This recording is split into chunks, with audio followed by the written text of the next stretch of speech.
Assalamualaikum warahmatullahi wabarakatuh. Apa kabar anak-anakku yang hebat? Ibu harap kita semua dalam keadaan sehat walafiat. Amin. Berjumpa lagi dengan Ibu di mata pelajaran kimia kelas 11. Pada kesempatan kali ini kita akan membahas materi tentang hidrolisis garam. Adapun tujuan pembelajaran kali ini adalah diharapkan setelah menyaksikan video ini kalian mampu mengidentifikasi jenis-jenis garam yang dapat terhidrolisis dalam air berdasarkan kekuatan asam dan basa pembentuknya. Sebelumnya, kalian pasti sudah mengetahui jika asam bereaksi dengan basa akan menghasilkan garam, sehingga reaksi ini disebut sebagai reaksi penggaraman dan akan menghasilkan air, sehingga reaksi ini juga disebut sebagai reaksi penetralan. Nah, pertanyaannya, apakah semua garam bersifat netral? Yang kedua, apa yang akan terjadi jika kita melarutkan garam dalam air? Untuk mengetahui jawabannya, mari kita saksikan penjelasan berikut. Seperti yang sudah kita bahas di awal tadi, bahwa reaksi antara asam dan basa akan menghasilkan garam dan air. Namun, yang harus anak-anakku pahami adalah yang pertama, bahwa tidak semua garam bersifat netral atau mempunyai pH sama dengan 7. Yang kedua, sifat larutan garam ditentukan oleh kekuatan asam dan basa pembentuknya. Untuk lebih jelasnya, mari kita perhatikan contoh berikut ini. Sifat larutan garam berdasarkan asam dan basa pembentuknya. Yang pertama, garam yang berasal dari asam kuat dan basa kuat. Contohnya, HCl bereaksi dengan NaOH akan menghasilkan NaCl dan H2O. NaCl akan terurai menjadi ion Na positif dan ion Cl negatif. Di dalam air, kedua ion ini tidak dapat bereaksi, atau bisa dikatakan bahwa garam yang berasal dari asam kuat dan basa kuat tidak dapat terhidrolisis, dan sifat garam yang berasal dari asam kuat dan basa kuat adalah netral.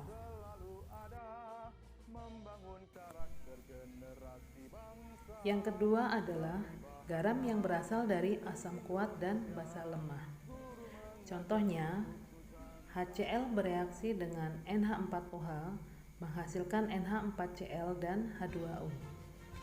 NH4Cl akan terurai menjadi ion NH4 positif dan ion Cl negatif. Ion NH4 positif dalam air akan bereaksi menghasilkan NH4OH dan ion H positif. Sedangkan ion Cl negatif tidak bereaksi dalam air. Sehingga garam ini mengalami hidrolisis sebagian atau nama lainnya hidrolisis parsial. Karena dalam hasil reaksi terdapat ion H positif, maka sifat larutan garam ini adalah asam.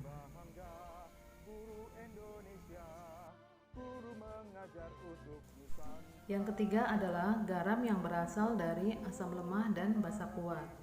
Contohnya adalah CH3COOH bereaksi dengan NaOH akan menghasilkan CH3COONA dan H2O. CH3COONA akan terurai menjadi ion CH3CO- dan ion Na positif. Di dalam air, ion CH3CO- akan bereaksi menghasilkan CH3COOH dan ion OH-. Sedangkan ion Na positif tidak bereaksi dalam air. Sehingga garam ini mengalami hidrolisis sebagian atau hidrolisis parsial. Dan karena dalam hasil reaksi terdapat ion OH-, maka larutan garam ini bersifat basa. Yang keempat adalah garam yang berasal dari asam lemah dan basa lemah. Contohnya, HCN bereaksi dengan NH4OH menghasilkan NH4CN dan H2O. NH4CN akan terurai menjadi ion NH4 positif dan ion Cn negatif. Di dalam air, ion NH4 positif akan bereaksi menghasilkan NH4OH dan ion H positif. Sedangkan ion Cn negatif dalam air bereaksi menghasilkan HCN dan ion OH-. Karena di dalam hasil reaksi terdapat ion H positif dan juga ion OH-, maka sifat larutan garam ini ditentukan oleh besarnya nilai Ka dan nilai Kb dari asam lemah dan basa lemah.